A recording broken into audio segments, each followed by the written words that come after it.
श्री गणेशाय नमः। ओम श्री पुराण पुरुषोत्तमाय नमः। श्री शिव पुराण संहिता 2 रुद्र संहिता भाग 2 सती खंड अध्याय 6 संध्या की तपस्या, उसके द्वारा भगवान शिव की स्तुति तथा उससे संतुष्ट हुए शिव का उसे अभिष्ट वर दे मेधा तिथि के यज्ञ में भेजना।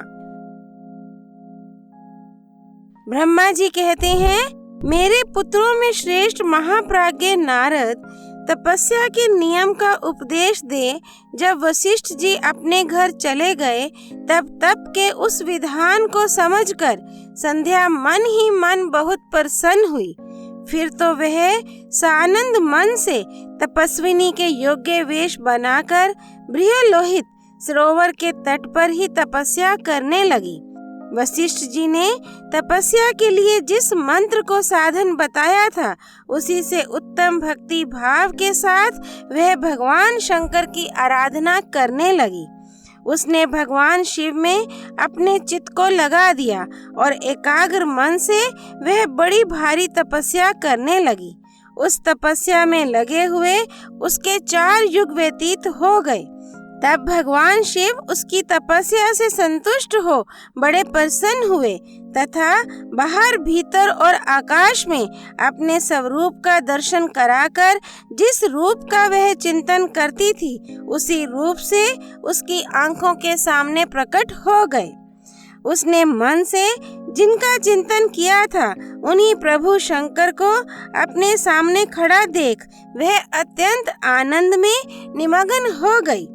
भगवान का मुखारविंद बड़ा प्रसन्न दिखाई देता था। उनके स्वरूप से शांति बरस रही थी। वह सहसा भयभीत हो सोचने लगी कि मैं भगवान हर से क्या कहूँ, किस तरह इनकी स्तुति करूँ। इसी चिंता में पड़कर उसने अपने दोनों नेत्र बंद कर लिए। नेत्र बंद कर लेने पर भगवान शिव ने उसके हृदय में प्रवेश करके उसे दिव्य ज्ञान दिया, दिव्य वाणी और दिव्य दृष्टि प्रदान की। जब उसे दिव्य ज्ञान, दिव्य दृष्टि और दिव्य वाणी प्राप्त हो गई, तब वह कठिनाई से ज्ञात होने वाले जगदीश्वर शिव को प्रत्यक्ष देखकर उनकी स्तुति करने लगी। संध्या बोली, जो निराकार और परम ज्ञान गम्य हैं, जो ना तो स्थूल हैं, ना सूक्ष्म हैं और ना उच्च ही हैं, तथा जिनके स्वरूप का योगी जन अपने हृदय के भीतर चिंतन करते हैं, उन्हीं लोक सृष्टा आप भगवान शिव को नमस्कार है। जिन्हें सर्व कहते हैं, जो शांत स्वरूप, निर्मल, निर्विकार और ज्ञान गम्य हैं, जो अपने ही प्रकाश में स्थित हो प्रकाशित होते हैं, जिनमें विकार का अत्यंत अभाव है, जो आकाश मार्ग की भांति निर्गुण निराकार बताए गए हैं तथा जिनका रूप अज्ञानांधकार मार्ग से सर्वथा परे है, उन नित्य प्रसन्न आप भगवान शिव को मैं प्रणाम करती हूँ। जिनका रूप एक अद्वितीय, शुद्ध, बिना माया के प्रकाशमान, सच्चिदानंदमय, सहज निर्विकार, नित्यानंदमय, सत्य, ऐश्वर्य से युक्त, प्रसन्न तथा लक्ष्मी को देने वाला है, उन आप भगवान शिव को नमस्कार है।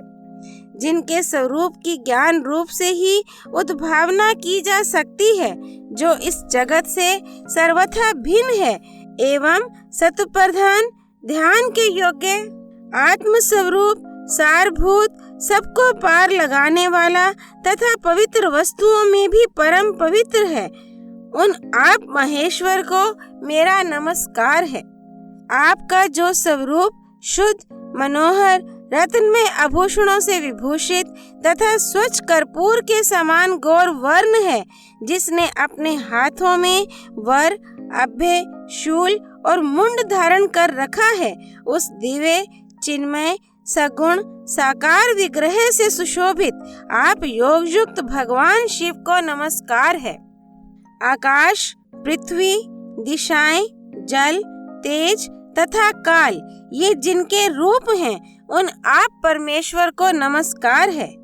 प्रधान, प्रकृति और पुरुष जिनके शरीर रूप से प्रकट हुए हैं, अर्थात वे दोनों जिनके शरीर हैं, इसीलिए जिनका यथार्थ रूप अव्यक्त बुद्धि आदि से परे है, उन भगवान शंकर को बारंबार नमस्कार है। जो ब्रह्मा होकर जगत की सृष्टि करते हैं, जो विष्णु होकर संसार का पालन करते हैं तथा जो रुद्र होकर अंत में इस सृष्टि का संहार करेंगे, उन्हीं आप भगवान सदाशिव को बारंबार नमस्कार है। जो कारण के भी कारण हैं, दिव्य अमृत रूप ज्ञान तथा अणिमा आदि ऐश्वर्य प्रदान करने वाले हैं, समस्त लोकांतरों का वैभव देने वाले हैं, स्वयं प्रकाश रूप हैं तथा प्रकृति से भी परे हैं, उन परमेश्वर शिव को नमस्कार है, नमस्कार है। ये जगत जिनसे भिन्न नहीं कहा जाता, जिनके चरणों से पृथ्वी तथा अन्यान्य अंगों से संपूर्ण दिशाएं, सूर्य, चंद्रमा, कामदेव एवं अन्य देवता प्रकट हुए हैं और जिनकी नाभि से अंतरिक्ष का आविर्भाव हुआ है, उन्हीं आप भगवान शंभु को मेरा नमस्कार है। प्रभु, आप ही सबसे उत्कृष्ट परमात्मा हैं, आप ही नाना प्रकार की विद्याएं हैं, आप ही हर संहार करता है, आप ही सद्ब्रह्म तथा परब्रह्म हैं, आप सदा विचार में तत्पर रहते हैं। जिनका ना आदि है, ना मध्य है और ना अंत ही है, जिनसे सारा जगत उत्पन्न हुआ है तथा जो मन और वाणी के विषय नहीं है, उन महादेव जी की स्तुति मैं कैसे कर सकती हूँ। ब्रह्मा आदि देवता तथा तपस्या के धनी मुनि भी जिनके रूपों का वर्णन नहीं कर सकते, उन्हीं परमेश्वर का वर्णन अथवा स्तवन मैं कैसे कर सकती हूँ। प्रभु, आप निर्गुण हैं, मैं मूढ़ स्त्री आपके गुणों को कैसे जान सकती हूँ। आपका रूप तो ऐसा है जिसे इंद्र सहित संपूर्ण देवता और असुर भी नहीं जानते हैं। महेश्वर, आपको नमस्कार है। तपोमय, आपको नमस्कार है। देवेश्वर शंभो, मुझ पर प्रसन्न होइए, आपको बारंबार मेरा नमस्कार है। ब्रह्मा जी कहते हैं, नारद, संध्या का यह स्तुति पूर्ण वचन सुनकर उसके द्वारा भली भांति प्रशंसित हुए भक्त वत्सल परमेश्वर शंकर बहुत प्रसन्न हुए। उसका शरीर वल्कल और मृग चर्म से ढका हुआ था, मस्तक पर पवित्र जटा जूट शोभा पा रहा था। उस समय पाले के मारे हुए कमल के समान उसके कुम्हलाए हुए मुंह को देखकर भगवान हर दया से द्रवित हो उससे इस प्रकार बोले। महेश्वर ने कहा, भद्रे, मैं तुम्हारी इस उत्तम तपस्या से बहुत प्रसन्न हूँ। शुद्ध बुद्धि वाली देवी, तुम्हारे इस स्तवन से भी मुझे बड़ा संतोष प्राप्त हुआ है। अतः इस समय अपनी इच्छा के अनुसार कोई वर मांगो, जिस वर से तुम्हें प्रयोजन हो तथा जो तुम्हारे मन में हो, उसे मैं यहाँ अवश्य पूर्ण करूँगा। तुम्हारा कल्याण हो। मैं तुम्हारे व्रत नियम से बहुत प्रसन्न हूँ। प्रसन्नचित महेश्वर का यह वचन सुनकर अत्यंत हर्ष से भरी हुई संध्या उन्हें बारंबार प्रणाम करके बोली, महेश्वर, यदि आप मुझे प्रसन्नता पूर्वक वर देना चाहते हैं, यदि मैं वर पाने के योग्य हूँ, यदि पाप से शुद्ध हो गई हूँ, तथा देव, यदि इस समय आप मेरी तपस्या से प्रसन्न हैं, तो मेरा मांगा हुआ यह पहला वर सफल करें। देवेश्वर, इस आकाश में पृथ्वी आदि किसी भी स्थान में जो प्राणी हैं, वे सब के सब जन्म लेते ही काम भाव से युक्त ना हो जाएं। नाथ, मेरी सकाम दृष्टि कहीं ना पड़े। मेरे जो पति हों, वे भी मेरे अत्यंत सुहृद हों। पति के अतिरिक्त जो भी पुरुष मुझे सकाम भाव से देखे, उसके पुरुषत्व का नाश हो जाए, वह तत्काल नपुंसक हो जाए। निष्पाप संध्या का यह वचन सुनकर प्रसन्न हुए भक्त वत्सल भगवान शंकर ने कहा, देवी संध्या, सुनो। भद्रे, तुमने जो जो वर मांगा है, वह सब तुम्हारी तपस्या से संतुष्ट होकर मैंने दे दिया। प्राणियों के जीवन में मुख्यतः 4 अवस्थाएं होती हैं। पहली शैशवावस्था, दूसरी कौमारावस्था, तीसरी यौवनावस्था और चौथी वृद्धावस्था। तीसरी अवस्था प्राप्त होने पर देहधारी जीव काम भाव से युक्त होंगे। कहीं कहीं दूसरी अवस्था के अंतिम भाग में ही प्राणी सकाम हो जाएंगे।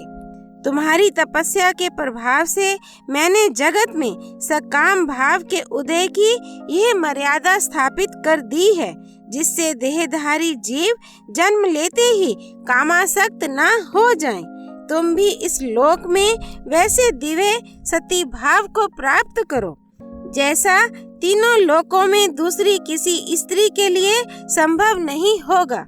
पाणी ग्रहण करने वाले पति के सिवा जो कोई भी पुरुष सकाम होकर तुम्हारी ओर देखेगा वह तत्काल नपुंसक होकर दुर्बलता को प्राप्त हो जाएगा।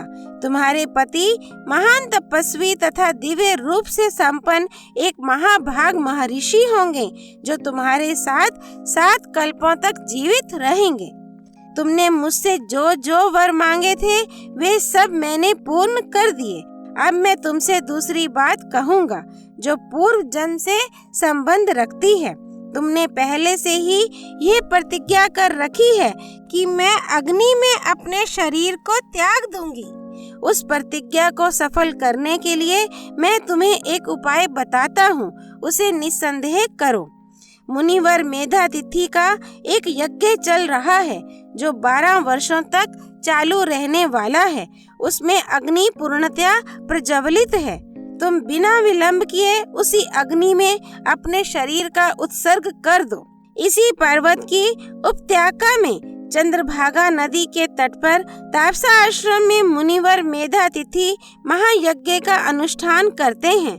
तुम स्वच्छंदता पूर्वक वहां जाओ।